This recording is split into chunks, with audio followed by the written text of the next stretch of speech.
All right, it's AD here, and I have Echo Fox Scar with me, who has made top 8 for Injustice 2 at KIT.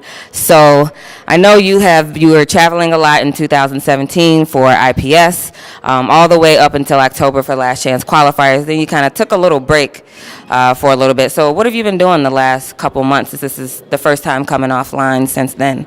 I told myself I was going to take a little break, but it didn't happen. When you're a competitor, you never want to stray too far behind the competition. So even though I said I was going to take a little break, I probably took a little break for like a week, and then I got right back to grinding. And ever since then, I just been online, just getting sets with top players and whoever I can, just trying to stay in the race to be fresh and ready for competition once everything starts back up. Okay.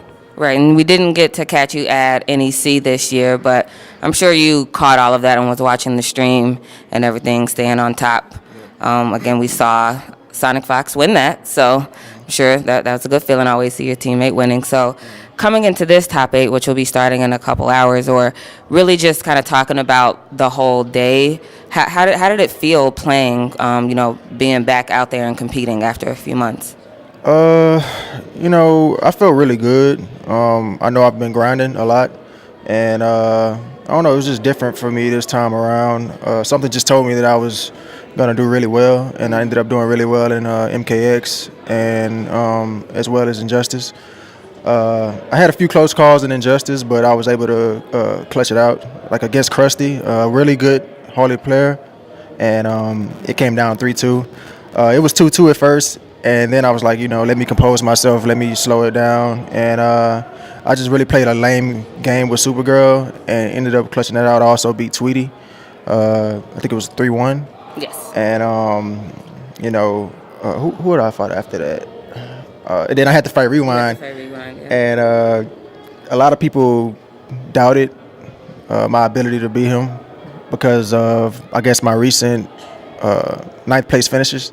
And Rewind, he's been doing a lot of work online, dominating, and he was hyped up a lot coming into this tournament, which, I understand, but you can't really, I've been doing it so long, you can't really count me out. Sure. So, I wasn't nervous.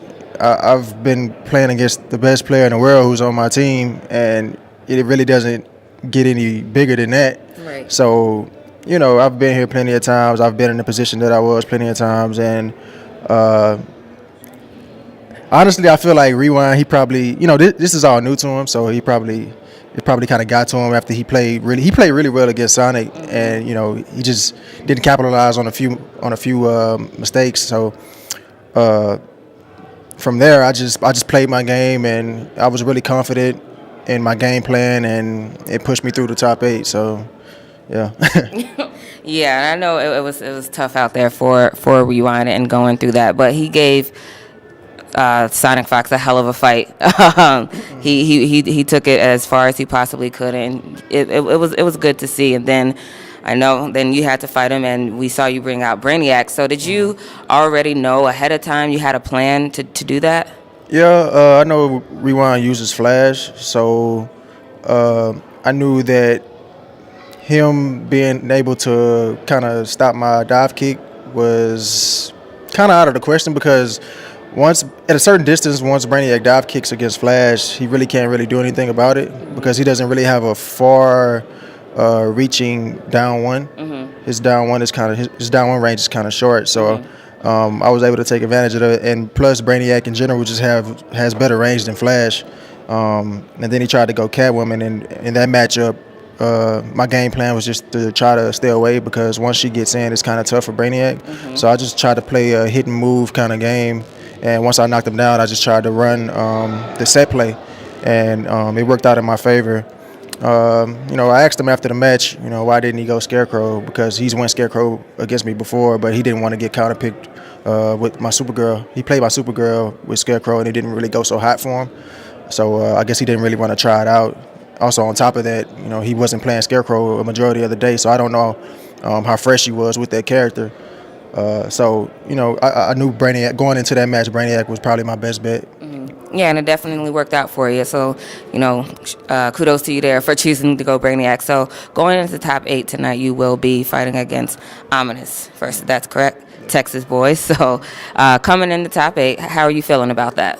I feel good. Me and Ominous have done battle. Over the course of a few years now. So, I'm happy for him. He's happy for me, and I'm just glad that both of the Texas boys are in top 8, and we showing and proving, the haters wrong, and that our work is showing off. So, I'm again in this matchup. I'm pretty confident. He might have some surprises for me because I'm pretty sure he knows who I'm gonna pick in the matchup. So we'll see. It should be fun. Yeah, absolutely. So, congrats again on your run. Congrats again for top 8. Good luck to you, and thank you for tuning in.